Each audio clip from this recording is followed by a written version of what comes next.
Presiden ke-7 Republik Indonesia Joko Widodo tampaknya masih jadi incaran partai politik untuk diboyong merapat usai dipastikan tidak lagi jadi kader PD Perjuangan. Lantas mengapa partai politik ini ingin Joko Widodo bergabung? Kita bahas bersama dengan pengamat politik dari Universitas Padjadjaran, Mas Kunto Adiwibowo yang telah bergabung bersama kami di Kompas Malam.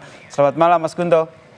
Selamat malam, Bang Yos. Jadi menurut Anda ini mengapa nih partai politik PAN, Golkar, Gerindra ini kayaknya getol banget nih pengen narik Joko Widodo begitu untuk gabung ke partai mereka? Iya, Bang. Jadi kalau menurut saya ini kredo pertama dalam politik. Politik itu persepsi. Dan Pak Jokowi itu sangat pandai membuat persepsi dan bahkan di elit ya, tidak hanya bagi pemilih biasa seperti saya, Anda gitu. Dan bagi partai-partai ini Pak Jokowi dipersepsi punya massa real di akar rumput, itu yang terpenting. Tidak hanya dalam bentuk ormas seperti projo atau relawannya, tapi juga kemarin Pak Jokowi baru saja membuktikan kekuatannya dalam memenangkan pilkada di Jawa Tengah khususnya. Itu kan Pak Jokowi benar-benar turun kampanye dan dipersepsi punya massa real di Jawa Tengah, berhasil mengalahkan banteng di kandangnya sendiri kan gitu. Jadi ini kekuatan pertama yang dipersepsikan oleh para elit politik di partai-partai itu. Jadi bisa disimpulkan kalau seandainya partai politik ini ingin memboyong Joko Widodo, ingin menaikkan elektabilitas mereka begitu, untuk ya modal awal lah untuk 2029 nanti. Iya pastinya, karena salah satu tujuan partai politik kan dia harus punya kursi di DPR kan, semakin besar kursinya di DPR tentu merepresentasikan kekuatan partai itu dan Pak Jokowi punya modal itu, Mas. Itu yang pertama. Yang kedua menurut saya Pak Jokowi juga dipersepsi punya kekuatan sumber daya, baik itu sumber daya ekonomi, misalnya kita pernah dengar perbincangan soal Blok Medan gitu kan. Kalau anak mantunya aja punya Blok Medan kan, siapa tahu punya Blok Solo kan gitu. Nah, persepsi ini sangat kuat dan partai politik juga butuh yang namanya bahan bakar ini supaya mesinnya berjalan. Dan investasi politik Pak Jokowi tidak terbatas pada investasi ekonomi saja. Investasi politik Pak Jokowi terbesar ya makan malam kemarin dengan Pak Prabowo.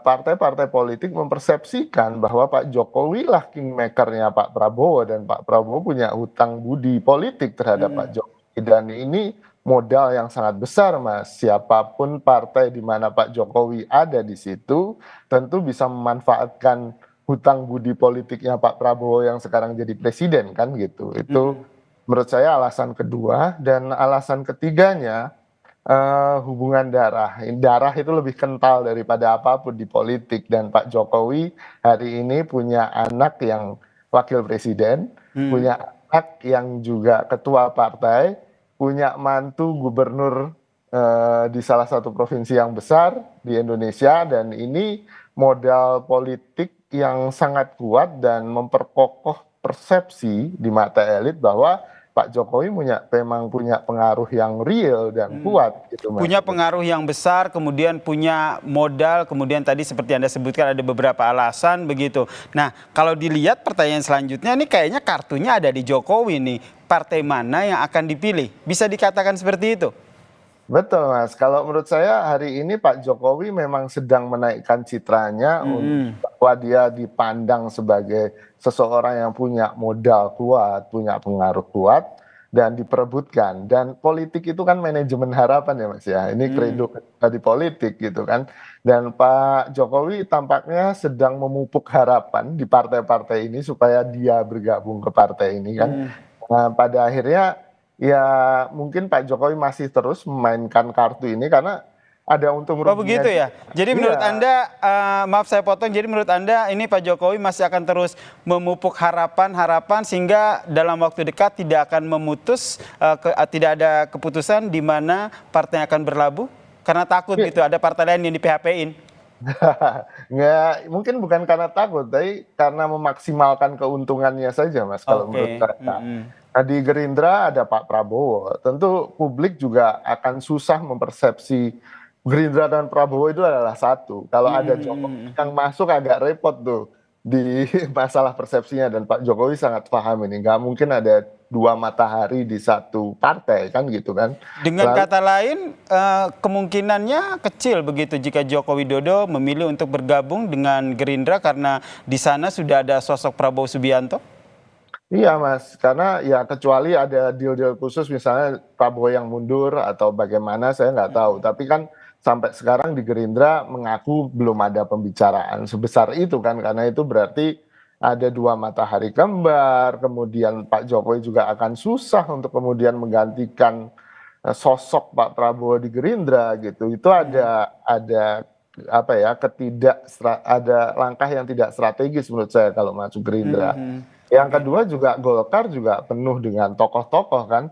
Dan seperti Pak Idrus tadi sampaikan, ini banyak komisarisnya di Golkar gitu kan. Untuk jadi komisaris utama agak susah nih langkahnya Pak Jokowi gitu kan. Dan yang ketiga PAN juga bukan miliknya sendiri, akan sangat PAN punya kesejarahan di situ Oke. Amin Rais gitu kan. Dan untuk membongkar kesejarahan itu juga butuh effort politik yang Baik. luar biasa gitu Mas. Jadi menurut Anda Joko Widodo belum bisa memutuskan kemana ia akan berlabuh ya untuk karir politiknya ya? Perorangan aja kan kata Pak Oke, Jokowi. seperti yang dia sampaikan masih perorangan. Kita nantikan ya seperti apa langkah politik yang diambil oleh Joko Widodo. Terima kasih pengamat politik Universitas Padjadjaran Kunto Adiwibowo telah bergabung bersama kami di Kompas Malam. Salam sehat Mas Kunto.